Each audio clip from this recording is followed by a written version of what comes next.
कबीर देव कबीर परमेश्वर की असीम कृपा से आप जी ये सत्संग सुनने के लिए उपस्थित हुए। पुण्य भाग हैं उन प्राणियों के जिनको मानव शरीर प्राप्त है, उससे भी अधिक पुण्य उन पुण्यात्माओं के हैं जिनको सत्संग सुनने का सुअवसर प्राप्त होता है। परमात्मा कौन है, परमात्मा कैसे हैं, परमात्मा को कैसे पाया जाता है, परमात्मा के पाने के लिए प्रत्येक मानव प्रयत्नशील है। वह परमात्मा कैसा है, उसके अंदर ऐसी क्या विशेषता है जिसकी हम खोज कर रहे हैं। परमात्मा के अंदर ऐसी क्या विशेषता है, क्या खासियत है जिसको खोजने के लिए हमने बहुत सारे तरीके भी अपनाए हैं। अधिकतर व्यक्ति तो संसारिक सुविधाओं को बटोरने में ही सारा जीवन लगे रहते हैं, उन्हीं को उत्तम मानकर चिपके हैं। और कुछ एक पुण्यात्माओं ने राज तक को त्याग दिया। राजा को सर्व भौतिक सुविधाएं उपलब्ध होती हैं और उसने वो सब त्याग दी और फिर परमात्मा के पाने के लिए कठिन प्रयत्न किए, परिश्रम किए, साधनाएं की, रूखा सूखा भोजन खा करके परमात्मा के पाने के लिए वो प्रयत्नशील रहे। एक समय एक सिमली नाम की लड़की थी और वो किसी गुरु से उपदेशी थी, आस्था भगवान में गणी थी। और प्रारंभ से ही ये ऐसा रहा है कि जगत और भगत का आपस में मतभेद बना रहा और जिस कारण से भक्तों को बहुत कठिन यातनाएं सहन करनी पड़ी। संसार की रीतियां, सांसारिक जो परंपराएं हैं वो यहाँ इस काल के जाल में रहने के लिए व्यवस्थित है, एक व्यवस्था है। और जो लोग परमात्मा से परिचित नहीं है वो इसी में, इन्हीं में व्यवस्थित है। उस लड़की की बहुत आस्था थी। नगर के बाहर एक साधु का आश्रम था। वो लड़की उस महात्मा को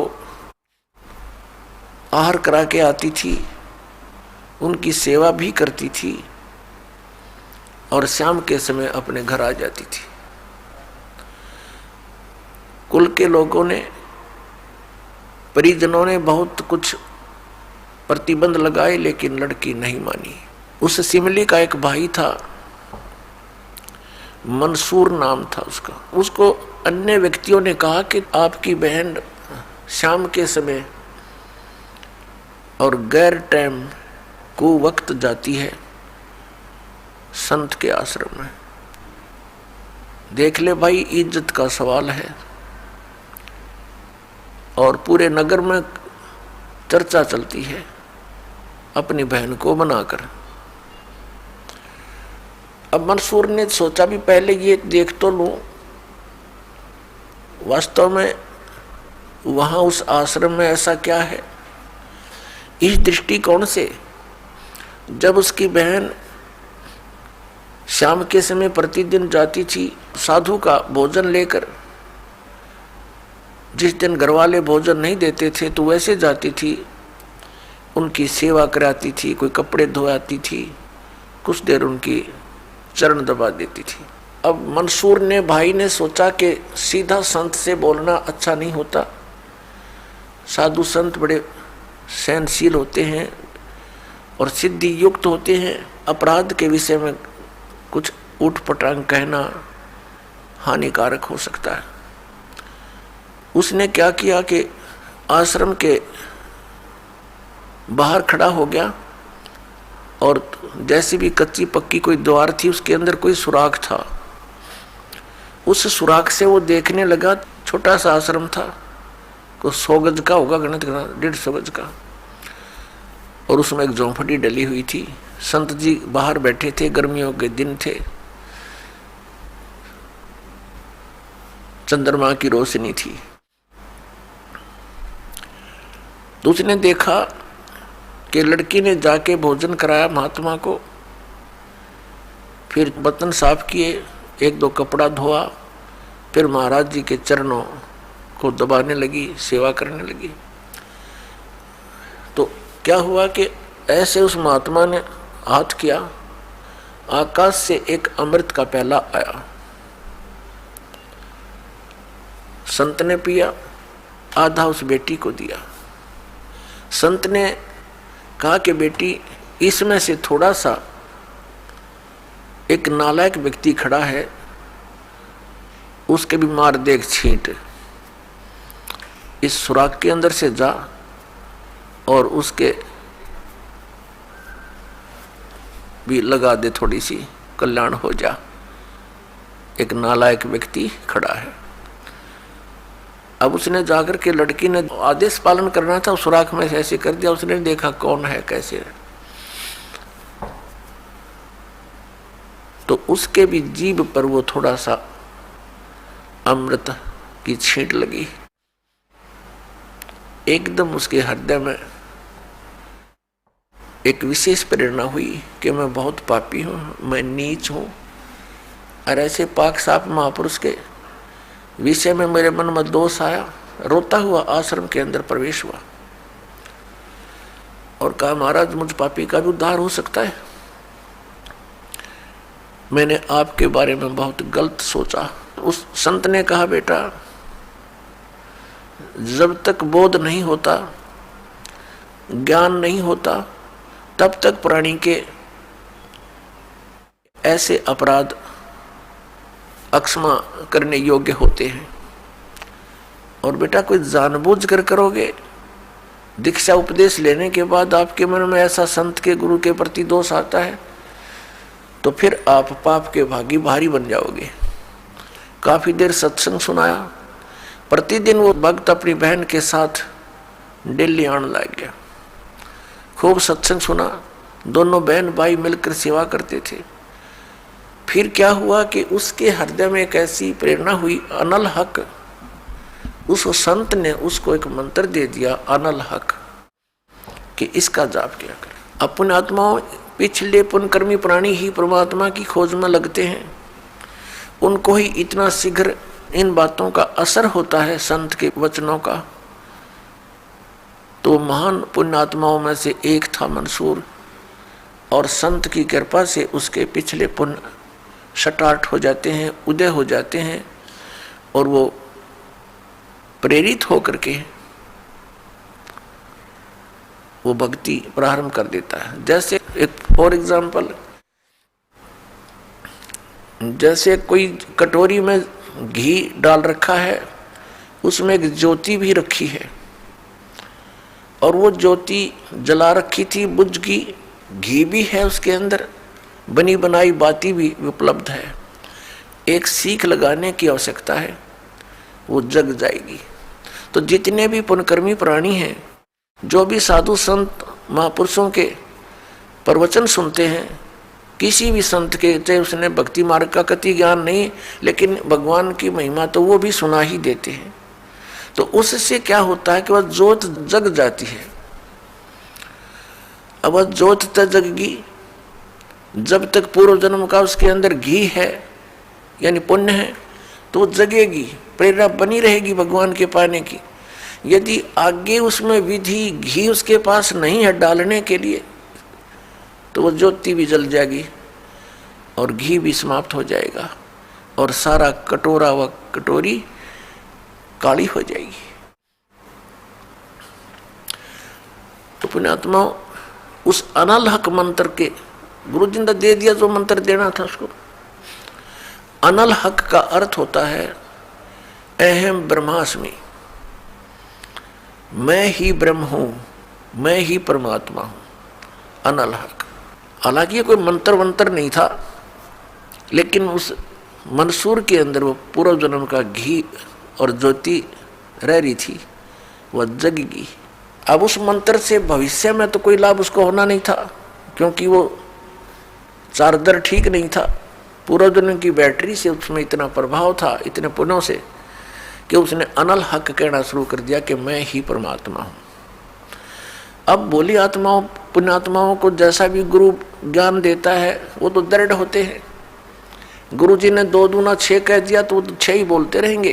घरवाला कहेगा, कोई उसको बताना चाहेगा, वो नहीं मानेगा, कहता नहीं मेरे गुरु जी ने ऐसे ही बोला।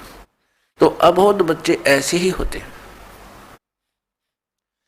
इस बात का ज्ञान पूरे मुसलमान धर्म में हुआ, क्योंकि वो मुसलमान धर्म से संबंधित था। और मुसलमान धर्म ये मानता है कि जीव ब्रह्म नहीं हो सकता। वैसे तो जीव ब्रह्म हो ही नहीं सकता, ये तो अंडरस्टूड है। जीव तो ब्रह्म है ही नहीं, ब्रह्म अलग है, जीव अलग है। ब्रह्म मीन भगवान, जो जीव का भी उत्पत्ति करता है। लेकिन मुसलमान धर्म ये मानते हैं कि पृथ्वी पर परमात्मा नहीं आ सकता। वह तो 7वें आसमान में रहता है, 7वें स्वर्ग में। और कोई ये कहता है कि पृथ्वी पर परमात्मा है, वो दंड का अधिकारी है, वो भ्रमित कर रहा है, मुसलमान धर्म के विधान को बिगाड़ रहा है। इस कारण से मंसूर को बहुत बार समझाया, राजा तक बात गई, बहुत कुछ कहा, लेकिन नहीं माना, अनल हक करता रहा। उसको कहा कि तू ऐसा मत बोल। अब साधु को तो कोई बोल नहीं सका था कि वो क्या मंत्र दे रहा है, लेकिन पब्लिक के अंदर जब बात आ जाती है तो वो अपना पूरा जोर शोर से विरोध करते हैं। अब क्या हुआ कि वो नहीं माना तो उसको चौराहे पर खड़ा कर दिया, बांध दिया उसको चौराहे पर। और फिर क्या कहा कि या तो तू अनल हक कहना छोड़ दे, नहीं तो तेरे पत्थर मारेंगे। उसने फिर कहा अनल हक, क्योंकि वो तो मदमस्त हो गया था, अलमस्त हो गया था। ऐसी स्थिति पूर्वजन्मों के पुण्यों से होती है, और भविष्य की भक्ति नहीं होती है तो वो नष्ट हो जाता है उस जीवन ऐसी पुण्यात्मा का। तो उसको सजा दी गई कि पूरे नगर के व्यक्ति इसको पत्थर मार मार के इसका वध करेंगे। ऐसी सजा दें ताकि और भी कोई ऐसी हिम्मत ना करे। तो सभी लाइन में आ रहे थे और पत्थर मार रहे थे, तू पापी है, पत्थर मार रहे थे, निकल जाते थे। अब उसकी बहन सिमली का भी नंबर आ गया। जब और पत्थर लगा रहे थे वो हंस रहा था, अनल हक हंस रहा था। और जब उसकी बहन सिमली का नंबर आया, वो भी लाइन में खड़ी थी। तो बहन ने सोचा पत्थर तो मैं नहीं मारूंगी, लेकिन लोक लाज में आके उसने फूल उठा लिया कि मैं फूल मार आऊंगी उसके। यहाँ ये लोग भी ना मेरा विरोध करेंगे और भाई का चोट भी ना लगेगी। उसने फूल मारा, फूल मारते ही वो रोने लग गया, बहुत बुरी तरह रोने लगा। तब सिमली ने कहा कि भाई लोग तेरे पत्थर मार रहे थे, उनके पत्थरों से नहीं रो रहा था, और तू मेरे फूलते रोने लग गया। अरे जी कोई चोट थोड़ी लगी तुझे? उसने कहा सिमली ये तो अनजान थे, इनका मुझे दुख नहीं था, तू तो परिचित थी मैं किसके ऊपर फिदा हो रहा हूं। और तेरा हाथ कैसे हो गया नालायक मेरी तरफ? तूने भगवान की तरफ हाथ कर दिया, मैं भगवान के लिए डिवोटेड हूं, और तूने क्या समझा फिर ज्ञान को? न्यू रो रहा हूं, तेरा जीवन बर्बाद हो गया, तूने ज्ञान समझा नहीं बहन। तेरे फूल का मुझे इसलिए दर्द हुआ, तू तो परिचित थी इस बात में। उसके बाद नहीं मरा वो पत्थरों से, कहने लगा या तो कहना छोड़ दे अनल हक, नहीं तेरा हाथ काटेंगे। उसने कहा अनल हक, हाथ काट दिया। फिर कहा दूसरा हाथ काटेंगे या बंद कर दे, अनल हक। तेरी गर्दन काटेंगे, बंद कर दे, अनल हक, काट दिया। अब उसको गाड़ा नहीं, मुसलमान धर्म में नीचे दफनाते हैं जमीन में, उसको सवा कर दिया काफिर समझकर कि काफिर जलाए जाते हैं, उनकी सोच है। और उस राख को जल में फेंक दिया कि इसका नामो निशान मिट जा दरिया में। कहते हैं वो राख भी, ऐस भी, वो बबूत भी अनल हक अनल हक अनल हक करती जा रही है। और 1000 मंसूर बनकर गलियों में घूम रहे हैं। सबने दरवाजे बंद कर लिए, टट्टी पेशाब निकल गया, लोगों का घबरा गया, ये क्या हो गया, भगवान का भगत था, ऐसा हो कर दिया इसके साथ। तो पुण्यात्माओं, अब ये ज्ञान है, तत्व ज्ञान है, इसको बहुत गहराई से समझना है। इससे कई कंसेप्ट क्लियर होंगे। अब प्रसंग तो चला है कि जिस परमात्मा के पाने के लिए और जिस लोक में जाने के लिए महापुरुषों ने ऐसी कुर्बानियां दी, तो कैसा है वो भगवान, कैसा होगा वो देश, ये अंडरस्टूड है। दूसरी बात ये है इसके अंदर कि कोई ये सोचे कि अनल हक मंत्र से उसमें या शक्ति आ गई थी, नहीं। उस अनल हक मंत्र के जाप करने वाला पूरा गांव था, नगर था, आसपास के और भी बहुत लोग थे जो वैसे उपदेशी थे, आसपास के बहुत से उनके शिष्य थे, लेकिन वो गुप्त रखते थे, सामने किसी को बताते नहीं थे, लोक लाज के कारण। तो कहने का भाव ये है कि उस एक मंसूर के अंदर ये क्यों काम कर गया और सिमली में नहीं किया उसने। ये पिछले ही पुण्य से होते हैं पूर्ण हंस मुराद, ये पूर्व जन्म के संस्कार थे, उस मंत्र का इसमें कोई योगदान नहीं था। अब प्रसंग जो चल रहा है उसी पर हम थोड़ा सा डिस्कस करते हैं कि जिस परमात्मा के लिए इतनी कुछ कुर्बानियां संत महात्माओं ने की, तो वो कैसा है भगवान, ये तो अंडरस्टूड है कि वो कितना सुखदायी होगा, और वहां जाने के बाद प्राणी को कैसा सुख होगा।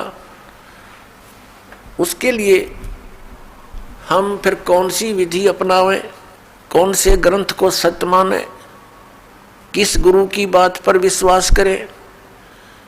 कोई कुछ विधि बताता है, कोई कुछ विधि बताता है, और सभी कहते हैं तुम्हारा कल्याण होगा, तुम्हें मोक्ष प्राप्ति होगी। तो उसके लिए हमने ये जानने के लिए कि कौन सा मंत्र, कौन सी विधि है, वे ऑफ वर्शिप जो यथार्थ है। अब जो भी संत कोई मंत्र देता है तो उसके उपासक उसको यही मान लेते हैं कि यही सही है। दूसरा बताता है नहीं ये मंत्र ठीक नहीं, ये विधि ठीक नहीं। तीसरा कहता नहीं ये हमारे गुरुजी ने ऐसे बताया है, ये सही है। इसका निर्णय कैसे हो? जैसे किसी अपराध के ऊपर कुछ अधिवक्ता, एडवोकेट आपस में डिस्कस करते हैं। एक कहता है इस अपराध के ऊपर ये धारा लगेगी, दूसरा कहता नहीं इसकी ये धारा बनती है, इसका ऑफेंस इस धारा के अंतर्गत है, तीसरा कहता नहीं इसके ऊपर ये अन्य धारा लगेगी। तो उन तीनों का फैसला कहाँ होगा कि कौन सी धारा के अंतर्गत ये ऑफेंस है? वो संविधान के अंदर देखा जाएगा, और संविधान के अंदर जो लिखा है वो फाइनल है। वो धारा उसी के अंतर्गत वो ऑफेंस है, तो उसके ऊपर वही धारा होगी और उसी के आधार पर उस पर कार्रवाई कोर्ट में होगी। वो सही है। ठीक इसी प्रकार हमारे पवित्र जो शास्त्र हैं, सदग्रंथ हैं, ये सभी शास्त्र हैं जैसे पवित्र पांचों वेद। 4 वेद तो ये वेल नोन है, ऋग्वेद, सामवेद, यजुर्वेद, अथर्ववेद। एक 5वां वेद है, वो स्वयं परमेश्वर के द्वारा अपने मुख कमल से बोला जाता है। प्रत्येक युग में परमात्मा अपने उस तीसरे मुक्ति धाम से यानी सतलोक से चलकर आते हैं और अपने मुख कमल से उस यथार्थ ज्ञान 5वें वेद को बोलते हैं। वो लिपिबद्ध कर लिया जाता है, वो 5वां वेद होता है। वो कबीर वाणी है, वो परमेश्वर के मुख कमल से निकली सच्चिदानंद घन ब्रह्म की वाणी है। गीता जी अध्याय नंबर 4 के श्लोक नंबर 32 में गीता ज्ञानदाता कहता है कि अर्जुन, जो विधि साधनाएं आपने गीता अध्याय नंबर 25 के श्लोक 31 तक सुनी, कोई कैसी साधना करता है, कोई हठ योग करता है, कोई स्वाध्याय ही करता रहता है, कोई अन्य देवताओं की पूजा करता है, कोई कठिन घोर तप करता है, कोई अहिंसावादी है जैसे मुख पर पट्टी बांध कर नंगे पैरों घूमना, कोई केवल योग अभ्यास हठ योग करके समाधिस्थ होने की चेष्टा करता है, कोई प्राण अपान की क्रियाएं करता रहता है, कोई श्वासों को बाहर निकलते अंदर जाते देखता रहता है। इस प्रकार से सभी साधक अपनी अपनी साधनाओं को वो पाप नाश करने वाली जानते हैं, मोक्षदायक मानते हैं। यदि वो इनको गलत मान ले तो इनको छोड़ दे, क्योंकि भिन्न भिन्न साधनाएं और सभी कर रहे हैं और पाना एक परमात्मा को, तो ऐसा कभी नहीं हो सकता। उस परमात्मा के पाने की एक ही विधि है जो हमारे सदग्रंथों में विद्यमान है। तो उसके बाद बताया है कि ये सभी इस प्रकार के यज्ञ यानी धार्मिक अनुष्ठानों की जानकारी विस्तार के साथ, ये चौथे अध्याय के 32वें श्लोक में श्रीमद् भगवत गीता जी में लिखा है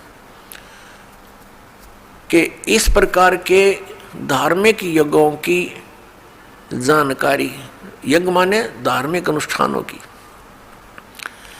जानकारी सच्चिदानंद घन ब्रह्म यानी ब्रह्मणे मुखे सच्चिदानंद घन ब्रह्म की वाणी में विस्तार के साथ कही गई है। और उसको जानने के उपरांत फिर तू सभी कर्म बंधन से मुक्त हो जाएगा। चौथे अध्याय के 34वें श्लोक में कहा कि वो तत्व ज्ञान जो परमात्मा ने अपने मुख कमल से बोला है वो तत्व ज्ञान है। उस तत्व ज्ञान को तू तत्वदर्शी संतों के पास जाकर समझ। वो तत्वदर्शी संत तुझे उस परमात्म तत्व का ज्ञान कराएंगे। इससे एक तो ये सिद्ध हो गया कि गीता ज्ञानदाता कंप्लीट नॉलेज, स्पिरिचुअल नॉलेज नहीं रखता। उसने ऑप्शन छोड़ दिया कि वो यथार्थ ज्ञान उस परमात्म तत्व का 18वें अध्याय के 62वें श्लोक में गीता ज्ञानदाता जिस अन्य परमात्मा की शरण में जाने को कह रहा है, उसकी जानकारी कहते उस तत्वदर्शी संतों के पास जाकर समझ, वो बतावेंगे। गीता ज्ञानदाता नहीं जानता। तो वहां क्या बताया है कि वो सच्चिदानंद घन ब्रह्म की वाणी वो सूक्ष्म वेद है। यहां गीतानुवादकर्ताओं ने चौथे अध्याय के 32वें श्लोक में अनर्थ कर दिया। ब्रह्मणे मुखे एक शब्द है इसके अंदर मूल पाठ में, उन्होंने इसका अर्थ गलत कर दिया, वेद की वाणी लिख दिया। नहीं, वेद ज्ञान तो गीता ज्ञानदाता बोल ही रहा है। जिनको तुम वेद मानते हो, चारों वेदों का एक सारांश है ये श्रीमद् भगवत गीता। कोड वर्डों में है, अधिकतर संक्षेप में है। तो वो तो बोल ही रहा है, वो खुद कह रहा है कि 5वां जो वेद है उसके अंदर वो लिपिबद्ध है, वो तत्व ज्ञान है। उसको तत्वदर्शी संतों के पास जाकर समझ और फिर जैसा वो बतावे ऐसे कर। तो पुण्यात्मा, हमारे सदग्रंथ कौन से हैं जो परमात्मा का विधान है और जिन पर हम विश्वास करेंगे और करना चाहिए। हमारे सदग्रंथ यानी शास्त्र कहो, सदशास्त्र कहो, ये कौन कौन से हैं? पवित्र 5 वेद, 4 वेद तो अंडरस्टूड है, 5वां ही आपको बता दिया सूक्ष्म वेद। और श्रीमद् भगवत गीता इन 4 वेदों का सारांश है और 5वें का इसमें हिंट दिया है। ये तो है गॉड गिवन स्पिरिचुअल नॉलेज, परमात्मा दत्त, प्रभु दत्त है, ये ब्रह्म दत्त है ये। और फिर 18 पुराण ये अध्यात्म ज्ञान को समझने के लिए सहयोगी हैं। और इनके अंदर जो वे ऑफ वर्शिप लिखी है, यदि वो वेदों से मिलती है, श्रीमद् भगवत गीता से मिलती है, तो वो तो सही है। उतना तो वेदों और गीता वाला ही ज्ञान है। बाकी उस वेद, उस पुराण के वक्ता के घर का है, उसका अपना अनुभव है। अब उसका अनुभव वेदों और गीता से नहीं मिलता तो हमें मान्य नहीं है, हमें स्वीकार्य नहीं है। क्योंकि पुराण कौन है, पुराण क्या है? ये श्री ब्रह्मा जी ने बोला ज्ञान है। ये 4 वेद, ऋग्वेद, सामवेद, यजुर्वेद, अथर्ववेद, ये 4 वेद ब्रह्म ने अपने पुत्र रजगुण ब्रह्मा जी को दिए थे। और ये 5 वेद, ये सूक्ष्म वेद सहित ये 5 वेद पूर्ण परमात्मा ने, सत्य पुरुष ने, परम अक्षर ब्रह्म ने इस ब्रह्म के अंदर, ज्योति निरंजन के अंदर फीड कर दिए थे। और उसमें टाइम फिक्स कर दिया था कि इतने समय के उपरांत ये सब तय इसकी श्वासों से बाहर आएंगे। जैसे कोई मादा है, गाय भैंस है, वो नई दूध होती है, गर्भ धारण करती है, समय आने पर बच्चा ऑटोमेटिकली बाहर आ जाता है। तो ऐसी स्थिति परमात्मा ने, पूर्ण ब्रह्म ने हमारे लिए की थी कि ये बच्चे भगवान को भूल ना जावें, परमात्मा की भक्ति करेंगे इन वेदों अनुसार तो इनको बहुत लाभ होगा, इन पर आपत्तियां नहीं आएंगी, कष्ट नहीं आएंगे। ये गलती से काल के साथ चले गए हैं। वो 5 वेद जब इसके श्वासों के द्वारा, ब्रह्म के श्वासों के द्वारा निकले तो इसने उनमें देखा कैसा ज्ञान है भगवान ने दिया है। तो उसने वेदों को पढ़ा तो 5वां वेद था, उसमें सारांश था, 4 वेदों का निष्कर्ष था और पूर्ण परमात्मा की जानकारी और उसकी वे ऑफ वर्शिप, पूजा की विधि भी लिखी थी। वो घबरा गया कि इन प्राणियों को जो मेरे अंतर्गत आगे हैं, इनको यदि पूर्ण परमात्मा का और वहाँ के सुख का ज्ञान हो गया तो ये सब भाग जाएंगी ऐसी साधना करके। इसलिए इसने उस 5वें वेद को नष्ट कर दिया। 4 वेद दे दिए जिनमें गोलमोल ज्ञान है। गोलमोल का अर्थ क्या है, भावार्थ क्या है कि इसमें महिमा तो है परम अक्षर ब्रह्म की और केवल पूजा की विधि है ब्रह्म तक की। जैसे यजुर्वेद अध्याय नंबर 40 के मंत्र नंबर 15 में लिखा है कि ओम कर्तु समर किलबे समर कर्तुम समर। ओम नाम का जाप काम करते करते सिमरण करो, विशेष कसक के साथ सिमरण करो, श्रद्धा के साथ, पूरी आस्था के साथ, और मनुष्य जीवन का मूल कार्य जानकर ओम नाम का स्मरण करो। ये ओम नाम ब्रह्म का और महिमा इसमें बता रखी है। परम अक्षर ब्रह्म है जिसकी पूजा से पूर्ण मोक्ष होता है, उसके ऐसे चिन्ह हैं, वो ऐसी लीला करता है। अपने आत्मा दास के सत्संग में मुख्य तौर पर 3 ब्रह्म होते हैं, 3 ब्रह्म यानी 3 प्रभु, 3 पुरुष। एक सरब्रह्म, एक अक्षर ब्रह्म, एक परम अक्षर ब्रह्म।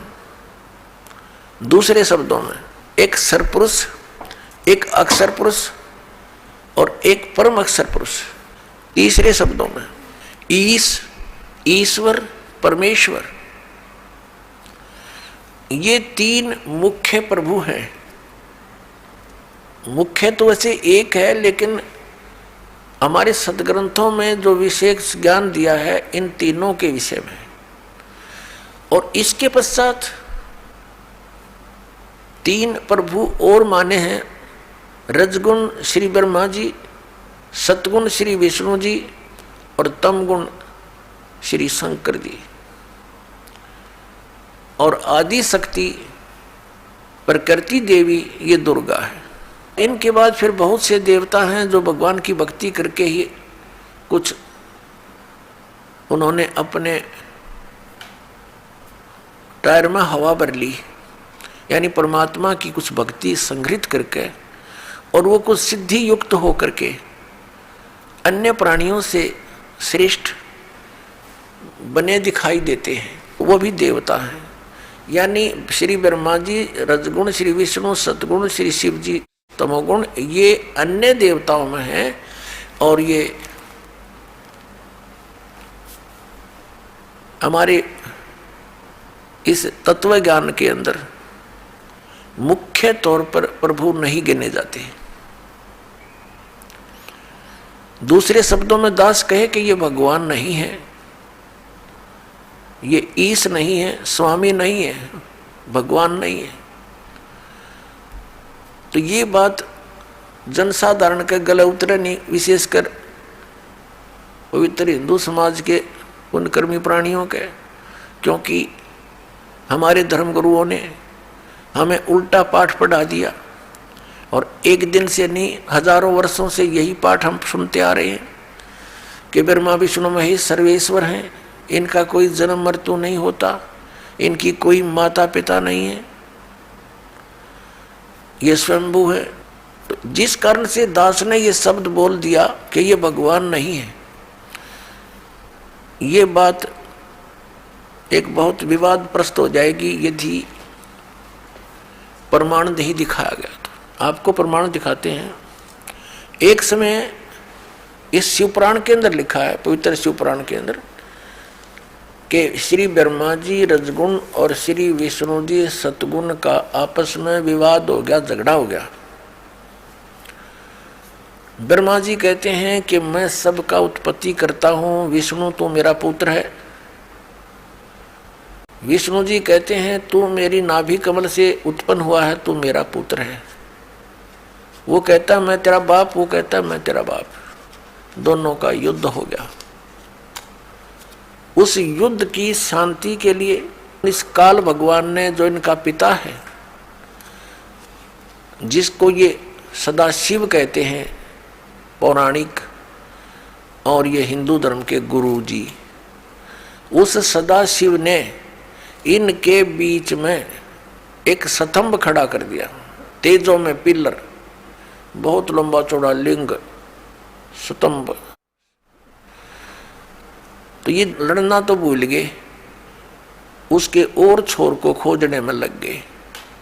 जब दोनों असफल रहे तो फिर वो सदाशिव, जो इनका पिता है ब्रह्मा जी विष्णु जी शिव जी का, वो शिव रूप धारण करके वहां खड़ा हो गया। फिर उनको ज्ञान बताने लगा, कहने लगा कि तुम अपने आप को भगवान मान बैठे, तुम भगवान नहीं हो, यू आर नॉट गॉड। अपना आत्मा दास कहे तो विदक जा, इनके इतिहास बताते हैं तो आपको स्वीकार्य होगा। ये देखिए, ये है श्री शिव महापुराण हिंदी टीका सहित भाग 1। श्री शिव महापुराण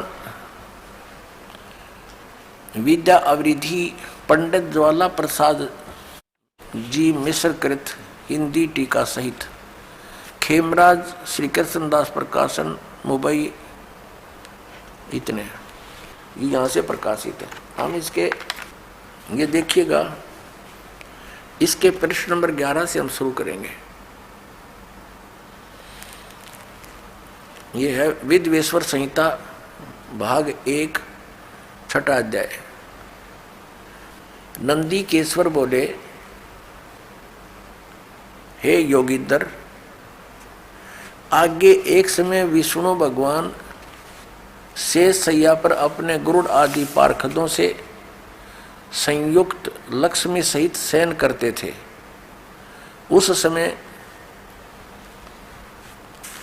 ब्रह्म ज्ञानियों में श्रेष्ठ ब्रह्मा जी, अब यहाँ के से ब्रह्म ज्ञानी है, देखियो, अपनी इच्छा से ही वहाँ आए। सब प्रकार सुंदर सेज पर शयन करते हुए कमल लोचन विष्णु जी से पूछने लगे, तुम कौन हो जो मुझे देखकर अभिमानी पुरुष के समान शयन करते हो? हे वत्स, हे बेटा। ब्रह्मा जी कह रहे हैं विष्णु जी को, हे वत्स, हे बेटा, उठो, देखो मैं तुम्हारा स्वामी आया हूं, तेरा मालिक आया हूं। आए हुए गुरु को देखकर जो अभिमान करता है, उस द्रोही मूड का प्रायश्चित होना उचित है।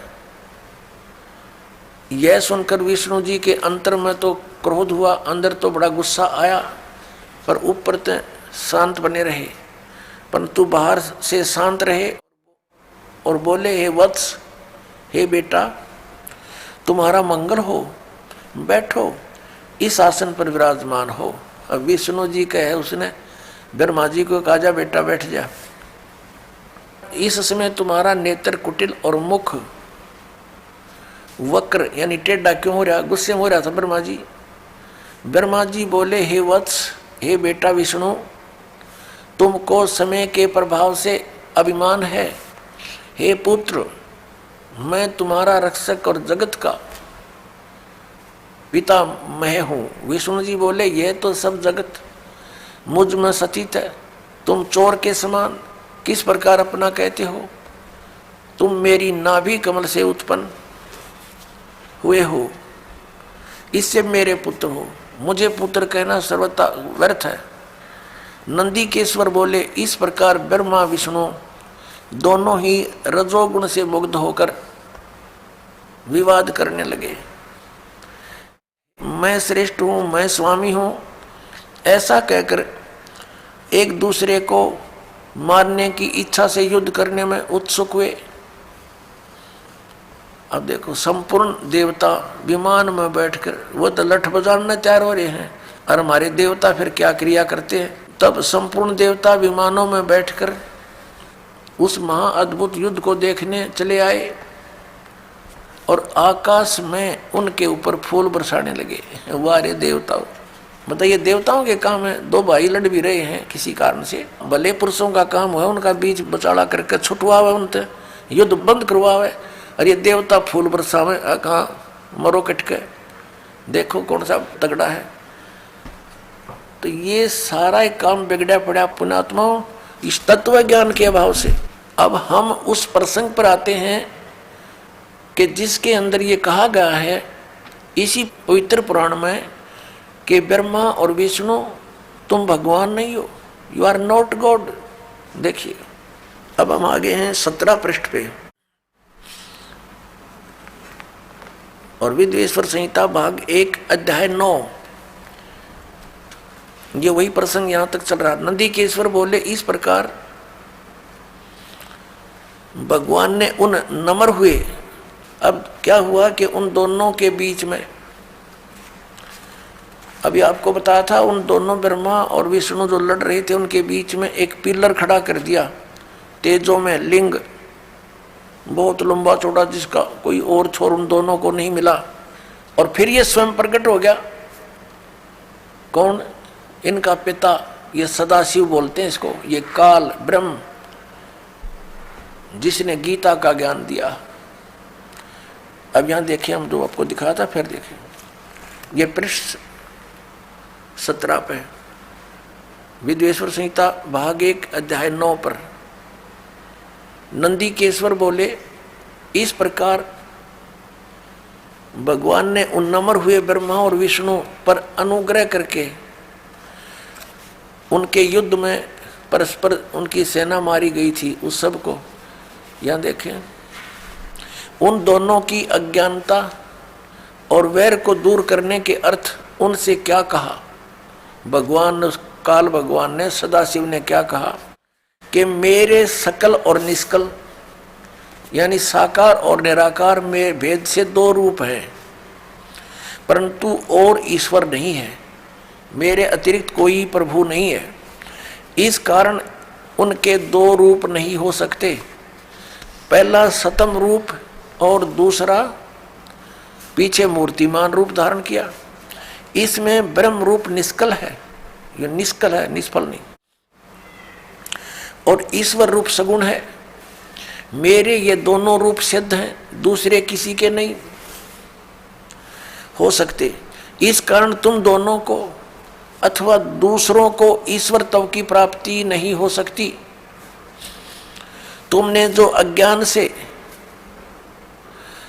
अपने को ईश माना, तुमने अज्ञान से अपने को ईश यानी भगवान माना, यह बड़ा अद्भुत हुआ।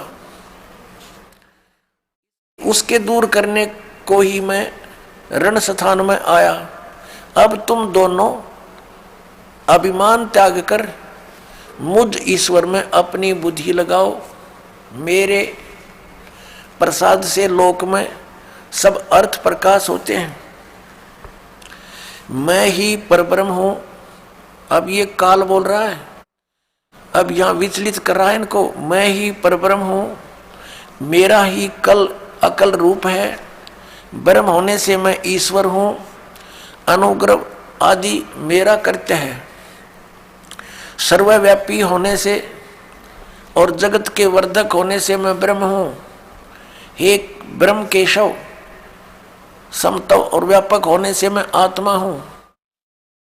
मैं इस सब का ईश हूं, यह मेरा है, मेरे सिवाय किसी दूसरे का नहीं है। प्रथम तो ब्रह्म तो ज्ञान के निमित्त निष्कल ब्रह्म का प्रादुर्भाव हुआ। 18वें पृष्ठ पर चलते हैं।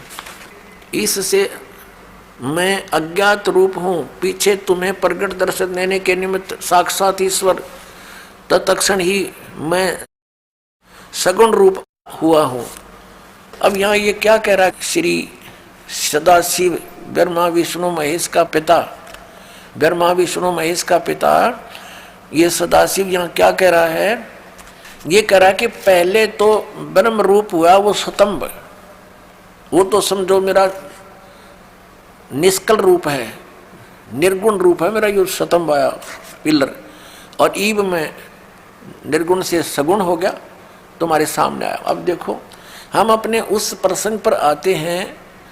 हमने ये देखना है कि ब्रह्मा और विष्णु और ये शिव ये भगवान नहीं है, ये प्रभु नहीं है। ये प्रसंग था। यदि ये दास वैसे सिंपल कहकर छोड़ देता तो बहुत विरोध मान लेते भक्तजन, क्योंकि उन्होंने पूरा अज्ञान सुना हुआ है, ज्ञान नहीं सुना, सदग्रंथों का उनको ज्ञान नहीं, इसलिए सदग्रंथों को रूप रूप करना अनिवार्य हो गया है। अब आगे ये क्या कहता है देखिएगा। ये पृष्ठ नंबर 18 अध्याय 10 चल रहा है, पृष्ठ नंबर 18 पे, और शिवपुराण विद्वेश्वर संहिता भाग 1 10वां अध्याय। हम यहाँ पढ़ते पढ़ते आगे 9वां अध्याय यहाँ समाप्त हो गया। जो हमने यहाँ पढ़ लिया, इससे मैं अज्ञात रूप हूँ, पीछे तुम्हें प्रकट देने के लिए निमित्त साक्षात ईश्वर तत्क्षण ही मैं सगुण रूप हुआ हूँ। अब यहाँ नीचे आ जाएंगे इसके। इति श्री शिव महापुराणे विद्वेश्वर संहिता भाषा टीकायाम 9वां अध्याय, ये 9वां अध्याय इति हो गया, समाप्त हुआ। अब 10वां शुरू हो गया, ये 10वां। अब हम यहाँ 10वें में पढ़ रहे हैं नीचे। हे पुत्रो, ब्रह्मा और विष्णु को इनका पिता वो सदाशिव काल कह रहा, हे पुत्रो, यह कृत आपने तप से प्राप्त किया है, जो कि सृष्टि की उत्पत्ति और पालन कहता है, सो मैंने प्रसन्न होकर तुम्हें दिया है। इसी प्रकार दूसरे दो कृत रुद्र और महेश्वर को प्रदान किए हैं। अब देखो, जो दास सिद्ध करना चाहता है, एक तो ब्रह्मा और विष्णु और फिर रुद्र और महेश्वर, ये 4, इनसे 5वां है यू सदाशिव, जो ब्रह्मा विष्णु महेश जी के पिताजी है। और इनकी माता कौन है? वो दुर्गा है। वो भी दिखाएंगे आपको सदग्रंथ में, देवी पुराण के अंदर दिखाएंगे। अब यहां देखिएगा, यहां स्पष्ट हो गया कि ऊपर तो इन दोनों के विषय में बोला, हे पुत्रों, यह कृत आपने तब से प्राप्त किया है, जो कि सृष्टि उत्पत्ति और पालन कहता है। इन दोनों का ये जॉब है। मैंने प्रसन्न होकर तुम्हें दिया। देखो, हींग लगी ना फटकड़ी इसकी। तब तो कह रहा है कि तुमने तप किए, घोर तप किए। इसमें लिखा है कि विष्णु जी ने 12,000 वर्ष तक घोर तप किया, ब्रह्मा जी ने इतने वर्ष तक तप किया।